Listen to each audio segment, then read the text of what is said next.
Bonjour. Aujourd'hui, nous allons parler de l'évolution des taux d'intérêt. En effet, depuis plusieurs mois, la Banque centrale américaine indique qu'elle va progressivement normaliser sa politique monétaire. C'est Ben Bernanke, le président de la Fed à l'époque, qui en mai 2013, au Congrès, avait indiqué cette thématique. En effet, il avait dit « l'économie américaine va mieux et on va progressivement normaliser notre politique monétaire ». Alors, ça s'est passé en deux temps. Un premier temps à partir de janvier 2014, de réduction des achats d'actifs. Et cette situation va durer jusqu'à l'automne prochain, où les achats d'actifs vont s'arrêter.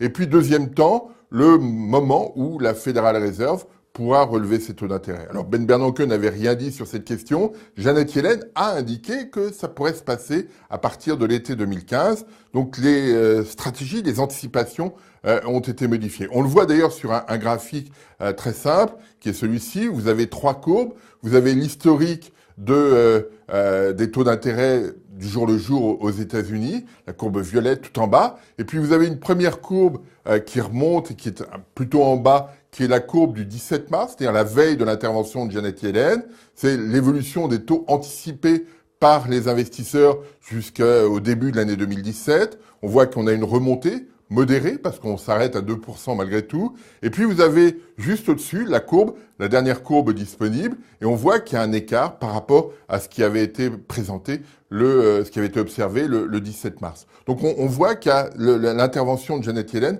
a modifié assez sensiblement les choses, et depuis le lendemain de son intervention, il n'y a pas eu beaucoup de modifications sur la partie anticipation. Alors la question est de savoir si ces changements ont eu un impact fort sur l'ensemble de la structure des taux d'intérêt. Alors pour cela, j'ai regardé l'évolution des taux à 2 ans. 2 ans aujourd'hui, 2 ans dans 1 an, 2 ans dans 3 ans, 2 ans dans 5 ans. On peut calculer sur les marchés, sur l'ensemble de la courbe des taux, l'évolution de ces taux à 2 ans qui mesurent assez bien les anticipations de politique monétaire. Et vous l'avez ici sur les États-Unis depuis le début de l'année 2013 jusqu'à la fin du mois d'avril. Et on voit effectivement qu'il y a un changement majeur.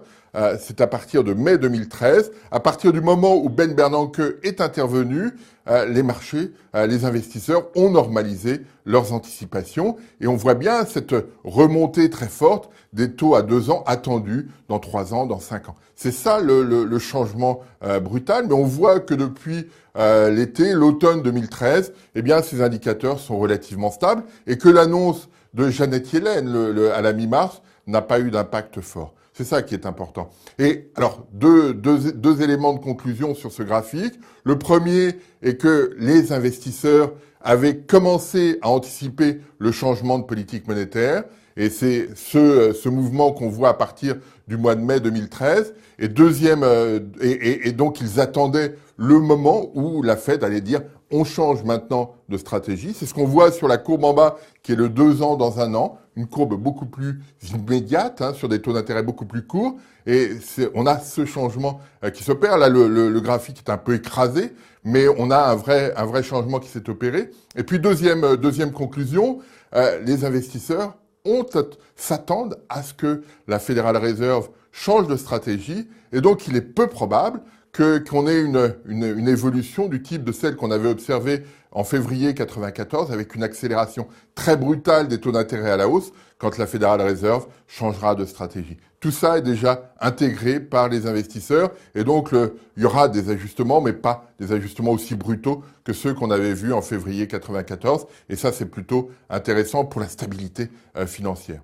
Alors, la question après est de savoir quelles sont les incidences sur l'économie, sur les taux d'intérêt de la zone euro. J'ai fait le même calcul ici pour la zone euro. Et alors c'est le 2 ans courant, dans 1 an, dans 3 ans, dans 5 ans, même graphique, mais on voit que l'allure n'est pas tout à fait la même. On a au début du graphique une allure assez similaire, avec une remontée des taux à 2 ans dans 3 ans, dans 5 ans.